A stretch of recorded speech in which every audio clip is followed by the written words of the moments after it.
प्रयागराज में छात्रों का एक बहुत बड़ा आंदोलन चल रहा है जिसमें वो शिक्षकों की भर्ती की बात कर रहे हैं। ये उत्तर प्रदेश गवर्नमेंट का ट्वीट है, ऑफिशियल हैंडल से किया गया उनका ट्वीट है, जिसमें लिखा हुआ है प्रदेश सरकार जल्द ही शिक्षकों के 1,93,000 पदों पर भर्ती करने जा रही है। ये भर्तियां 3 चरणों में होगी। हर चरण में करीब 65,000 शिक्षकों की भर्ती की जाएगी। इस संबंध में दिल्ली में केंद्रीय शिक्षा मंत्रालय के साथ हुई प्रोजेक्ट अप्रूवल बोर्ड की बैठक में वार्षिक कार्य योजना पेश की गई। ये भर्तियां मार्च 2026 तक पूरी कर ली जाएगी। सरकार ने जब ये ट्वीट किया तो नौजवान हमारे लड्डू बांटने लगे कि चलो बेरोजगारी दूर करने के लिए योगी जी ने एक बड़ा अच्छा कदम उठाया। जो मोदी जी कह रहे थे कि गोबर बेच के आपको रोजगार मिलेगा, वो थोड़ा सा उसमें परिवर्तन हुआ, अब टीचर भर्ती किए जाए, लेकिन इसको तुरंत डिलीट कर दिया गया। कह रहे हम गजनी मोड में चले गए, भूल गए हमने क्या ट्वीट किया था। मोदी जी भूल गए कि उत्तर प्रदेश के नौजवानों को रोजगार भी चाहिए, क्योंकि उनको दिन रात तो चिंता अपने दोस्तों को सताती रहती है। अब इसमें ये कह रहे हैं कि केंद्रीय शिक्षा मंत्रालय के साथ प्रोजेक्ट के अप्रूवल के बाद ये निर्णय लिया गया।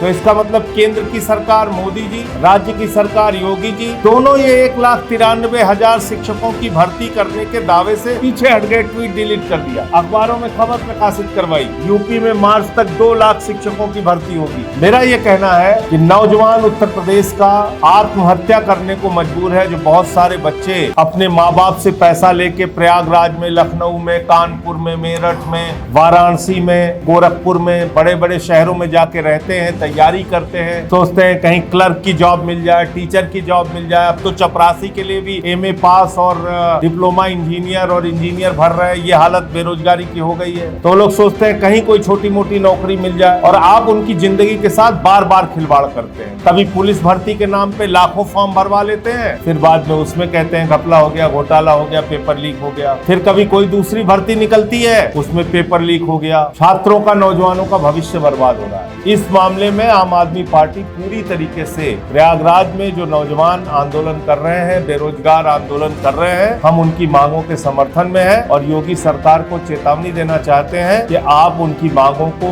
सुनिए और उस पर फैसला लीजिए। 2004 में PTC प्रशिक्षित शिक्षकों की भर्ती हुई। जाहिर सी बात है 2004 के पहले ओल्ड पेंशन स्कीम लागू थी, फिर 2004 के बाद न्यू पेंशन स्कीम आ गई। अब ये 35,000 शिक्षकों के लिए कह रहे हैं कि अब हम पुरानी पेंशन आपको नहीं देंगे। जब आपने 2004 में उनके भर्ती की प्रक्रिया शुरू कर दी, उनकी ट्रेनिंग शुरू हो गई, तो उनकी नियुक्ति के ऊपर तो 2004 के नियम लागू होने चाहिए। लखनऊ के अंदर ही शिक्षा मित्रों का आंदोलन चल रहा है उनकी मानदेय को बढ़ाने के लिए। मैंने शिक्षा मित्रों का मामला सड़क से लेकर संसद तक एक नहीं अनेक बार उठाया, लेकिन ये निर्ममता की पराकाष्ठा है कि बहुत सारे शिक्षा मित्र बेचारे रेल की पटरी पे कट गए, बहुत सारे शिक्षा मित्र आत्महत्या कर गए, लेकिन आज तक उनके ना तो मानदेय बढ़ाए गए, ना उनको नियमित करने की कार्रवाई हुई, बल्कि उनको आज बिल्कुल मजदूरों से भी बदतर उनकी हालत हो गई है। 10,000 12,000 रुपए उनको मिलता है।